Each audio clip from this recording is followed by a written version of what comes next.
এই ইঁদুরটি আকাশে উড়ার জন্য তার ডানাতে দুটি পাতা লাগিয়ে সে গাছের থেকে ঝাঁপ দেয়, কিন্তু সে উঠতে না পেরে কাদার ভিতরে পড়ে যায়। এটা আবার তার বন্ধুরা দেখার পর হাসতে থাকে। কিন্তু ইঁদুরটি তাদের কথায় কোনো কিছু না মনে করে সে আবার আকাশে উড়ার জন্য একটি ফুল গাছে উঠে যায় এবং ফুল গাছ থেকে লাফ দিলে সে বাতাসের কারণে অন্যদিকে যেতে থাকে। তখন ইঁদুরটি একটা ফুল ধরলেই ফুলগুলো ছিঁড়ে যায় আর সে যে এটি কাটার সাথে গুঁতা খেয়ে সোজা একবারে তার মায়ের পানির ভিতরে পড়ে। এর ফলে ইঁদুরটির মা ও তার ছোট বোন পুরো পানি দিয়ে ভিজে যায়। এইসব দেখে ইঁদুরটি অনেক ভয় পেয়ে যায় আর সেখান থেকে চুপি চুপি পালাতে থাকলে ইঁদুরটির মা এসে তার লেজ ধরে ফেলে আর তার পাছাটাকে লেজ দিয়ে বাড়ি দিয়ে পুরো পাছাটাকে লাল করে দেয়। এর ফলে ইঁদুরটি সেখান থেকে লুকিয়ে লুকিয়ে কান্না করলেই তার বন্ধুরা দেখে ফেলে,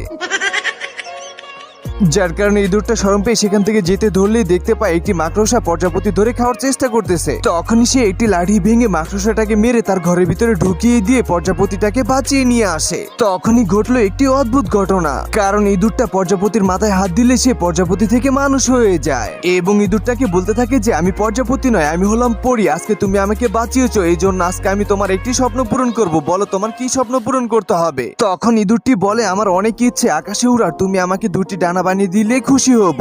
এটা শোনা মাত্রই পরীটা তার দুটি ডানা বানিয়ে দেয়। ডানাগুলো পেয়ে ইঁদুরটা অনেক খুশি হয়ে যায় এবং পরীটাকে ধন্যবাদ দিলেই পরীটা সেখান থেকে অদৃশ্য হয়ে চলে যায়।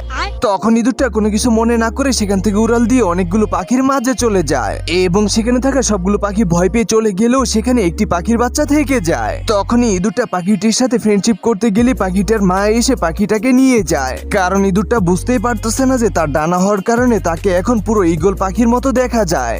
এমনকি সে তার মায়ের সাথে দেখা করতে গেলে তারা সকলে ভয় পেয়ে ঘরের ভিতরে ঢুকে জানলা টানলা সবকিছু বন্ধ করে দেয়। এমনকি সে দরজা টোকা দিলেই তাকে উপর থেকে ঝাড়ু দিয়ে পিটাতে থাকে, যার কারণে সে জীবন বাঁচানোর জন্য একটি গর্তের ভিতরে লুকিয়ে পড়ে। কিন্তু সেই গর্তের ভিতরে ছিল কলাবাদুর, তাকে খাওয়ার জন্য সবাই নাচতে থাকে।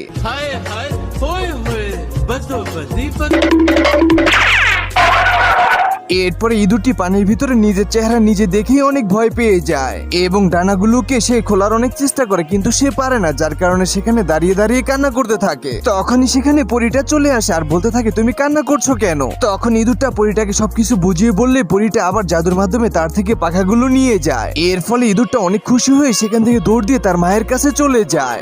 অন্যদিকে ইঁদুরটির মা তার সন্তানকে আগের মতো ফিরে পেয়ে তাকে বুকে জড়িয়ে নেয় আর ইঁদুরটিকে ধরে চুমু দিতে থাকে। তো বন্ধুরা, গল্পটি কেমন লেগেছে তা কমেন্ট করে জানিয়ে দিন।